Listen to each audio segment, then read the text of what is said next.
Why can't you love someone and learn to let them go? So I was watching Chance the Rapper's battle, right?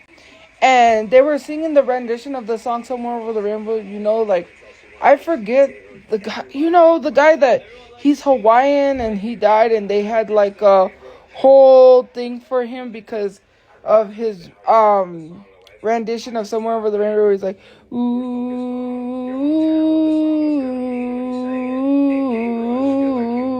Anyways, so they were performing that one, and I was like, it's kind of lackluster. Their performance, I don't know, like, to me, I feel like they're getting lazy on who they pick as an artist, right? I've seen some really good artists walk up there, and I'm like, why didn't they pick them? And then I'll see people like the two that perform for Chance the Rapper's team, and it was just like what I've already heard. It's like their voices aren't like wow. I'm not gonna say they can't sing because they can, but at the end, right?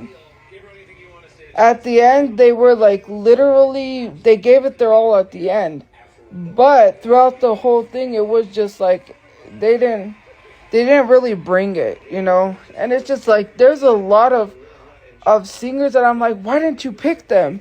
Because to me, right, they're just getting lazy on who they pick as singers now on The Voice. I'm like, this show is just trying to keep running. I think they should just stop The Voice, like seriously.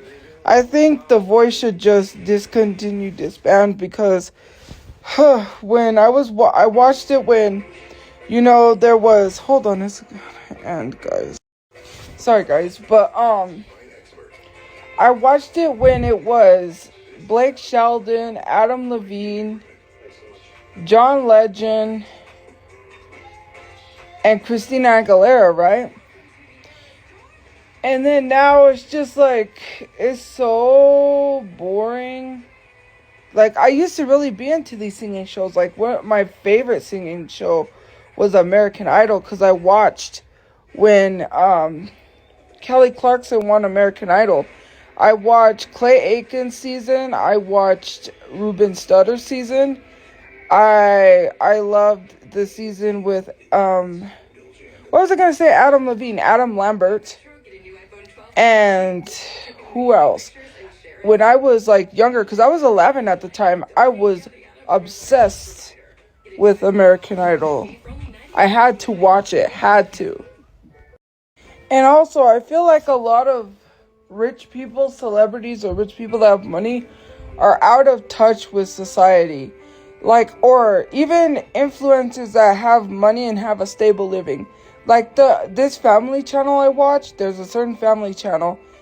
I hate how preachy they've gotten. And I understand they've been like that for probably since the start of their channel.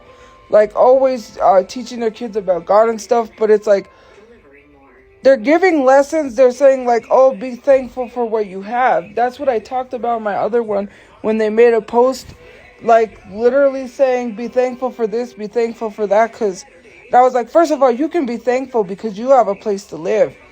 You can have as many kids as you want, right? Because they have this ideal 5 under 5, but one of their kids was already born and is older, so they can't have 5 under 5. Because one of their kids is already way above the age of 5 when they got together, because obviously that's her stepdad. They talked about having 5 kids under 5, and I'm like, you could have all the kids you want, right?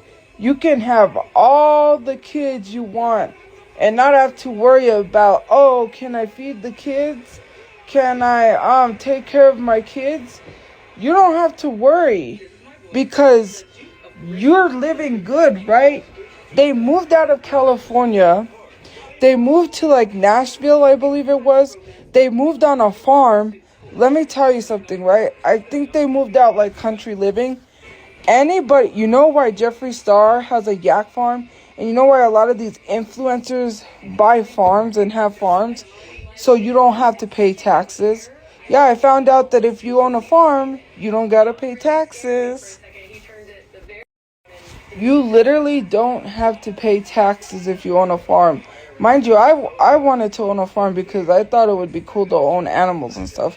Not because I don't want to pay taxes. Because if I could, I would say, hey, make me pay taxes. Like, I'll pay taxes still owning a farm. I don't care.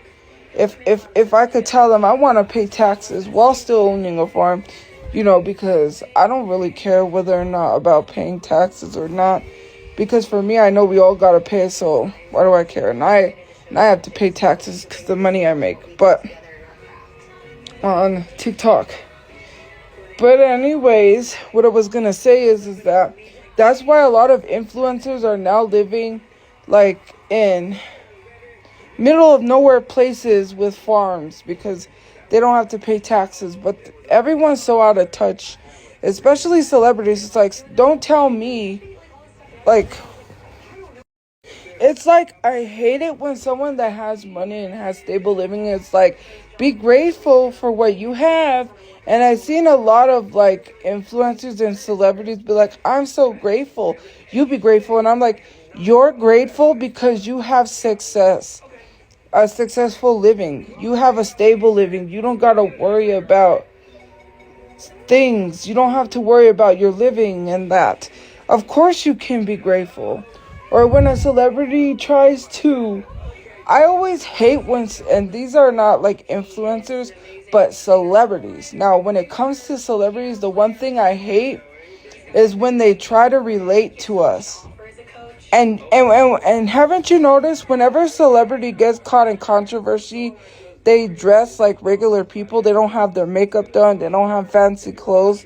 They dress like us normal people to try to relate to us, to make us believe them. So you remember the Danny Masterson's trial, right? And Danny Masterson being accused. Whenever Mila Kunis and Ashton Kutcher came to his defense, you notice how they dress like us. They didn't even dress in fancy clothes. They didn't even have makeup on. They look like us. They look like normal people, trying to tell us why Danny Masterson was not the person that was being portrayed, because they're co-stars with him on that 70s show. And it's like, you're trying to tell us you dress as regular people. And it's been like that. There's been another celebrity that got called out for doing that. Like, dressing regular and not wearing makeup to make us believe they're a good person when they're not, So, I saw this, like, on Inside Edition, I believe it was. They were talking about evangelists, right? And how evangelists live in million dollar mansions. I was shocked. Like, this is why I don't like Joel Osteen. Y'all remember when Joel Osteen, when the flood happened in, was it Houston? Atlanta? I believe it was Houston. He closed his doors to people that were trying to flee to his church because of a flood. And he closed the doors on them. Like, how are you, trying to be a man of God, act like you're here to help the people, but then you close your doors on them?